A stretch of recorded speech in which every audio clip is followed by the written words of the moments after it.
নমস্কাৰ, আপোনালোকে আমাৰ ইউটিউব চেনেলটোলৈ স্বাগতম জনাইছোঁ।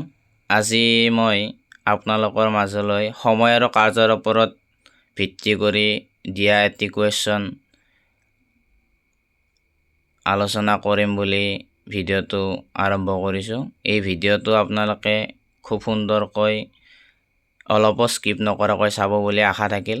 কাৰণ এইটো যদি আপোনালোকে এই ট্ৰিকটো যদি আপোনালোকে জানি লয়, তেতিয়াহ'লে 10 ছেকেণ্ডৰ ভিতৰতে আপুনি যিকোনো কাৰ্য আৰু সময়ৰ ওপৰত ভিত্তি কৰি দিয়া প্ৰশ্নৰ সমাধান কৰিব পাৰিব। আৰু এই প্ৰশ্নটো এইকাৰণে ইম্পৰ্টেণ্ট, কাৰণ এনেকুৱা ধৰণৰ প্ৰশ্ন আমাৰ বিগত বৰ্ষত হৈ যোৱা যিবিলাক কম্পিটিটিভ এক্সাম আছে তাত দেখিবলৈ পোৱা গৈছে। আৰু আগন্তুক পৰীক্ষাসমূহৰ কাৰণেও এনেকুৱা ধৰণৰ প্ৰশ্ন অতিকৈ আৱশ্যক। গতিকে আহকচোন আমাৰ প্ৰশ্নটো পঢ়ি চাওঁ। আৰু আপোনালোকক জনাওঁ যে এই প্ৰশ্নটো যোৱা বছৰ মানে 2024 চনৰ SSC GDত অহা প্ৰশ্ন হয়। আজি আমি এই প্ৰশ্নটো সমাধান কৰিম। আহকচোন। প্ৰশ্নটো হৈছে, এজন মানুহে এটা কাম অকলে 5 দিনত সম্পূৰ্ণ কৰে, কিন্তু তেওঁ কামটো তেওঁৰ পুত্ৰৰ সহায়ত 3 দিনত সম্পূৰ্ণ কৰে। যদি পুত্ৰজনে অকলে কামটো কৰে কিমান সময় লাগিব? অপশ্যন এত দিয়া আছে 7 দিন, অপশ্যন বিত দিয়া আছে 8 দিন, অপশ্যন চিত দিয়া আছে 7.5 days অৰ্থাৎ 7.5 দিন, আৰু অপশ্যন ডিত দিয়া আছে 6.5 দিন। তো আমি প্ৰশ্নটো সমাধান কৰিম। প্ৰথমতে মই সম্পূৰ্ণৰূপে প্ৰশ্নটোৰ কথাখিনি বহল ভিত্তিত আপোনালোকক জনাই দিম। যদি আপোনালোকে কথাখিনি ভালদৰে মন কৰে, তো তেতিয়াহ'লে আপোনালোকে 10 ছেকেণ্ডত এনেকুৱা ধৰণৰ প্ৰশ্নৰ সমাধান কৰিব পাৰিব। আহকচোন। তো প্ৰথম কথা হ'ল, আমাৰ এটা সময়, কাৰ্য আৰু ক্ষমতাৰ এটা সূত্ৰ আছে। সূত্ৰটো যদি আমি লিখোঁ, তো সূত্ৰটো হৈছে সময় ইজ ইকুৱেল টু এইটো হৈছে আমাৰ মুঠ কাৰ্য ডিভাইডেড বাই ক্ষমতা। তো আমাৰ যিকোনো ধৰণৰ এনেকুৱা যদি প্ৰশ্ন আহে, তো এই সূত্ৰটোৰ সহায়ত আমি সমাধান কৰিব পাৰিম। তো ইয়াত দিয়া আছে, যদি মানুহজনে এটা কাম অকলে 5 দিনত সম্পূৰ্ণ কৰে, আমি ধৰি ল'লোঁ, ধৰা হ'ল মানুহজন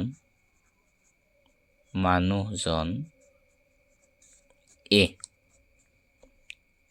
আৰু কৈছে যে তেওঁ কামটো তেওঁৰ পুত্ৰৰ সহায়ত 3 দিনত সম্পূৰ্ণ কৰে। অৰ্থাৎ আৰু এজন মানুহ আছে, তেওঁৰ পুত্ৰ। তো পুত্ৰজনক আমি বি নাম দিলোঁ, বি। গতিকে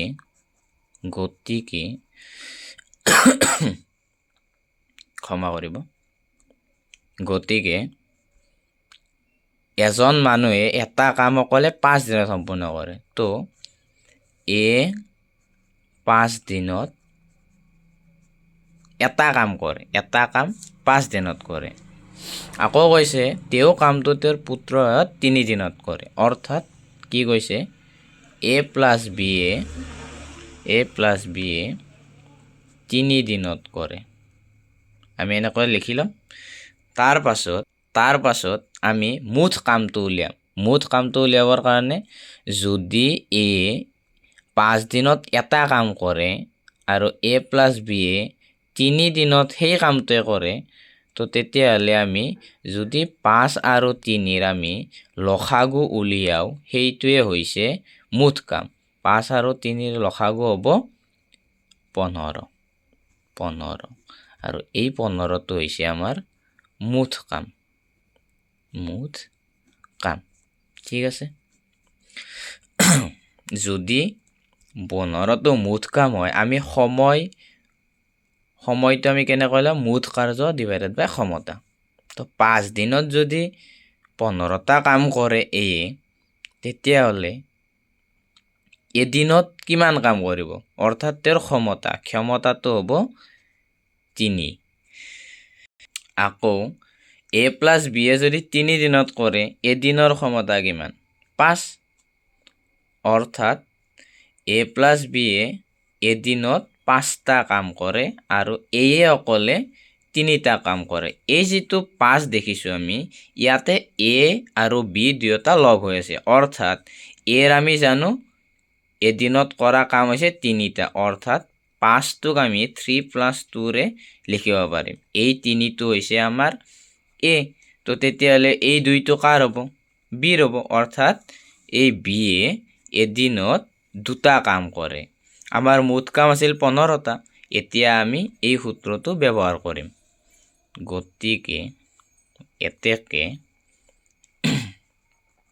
বিয়ে অকলে কামটো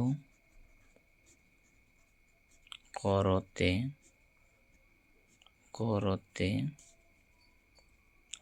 লগা সময় সমান মুঠ কাৰ্য ডিভাইডেড বাই ক্ষমতা।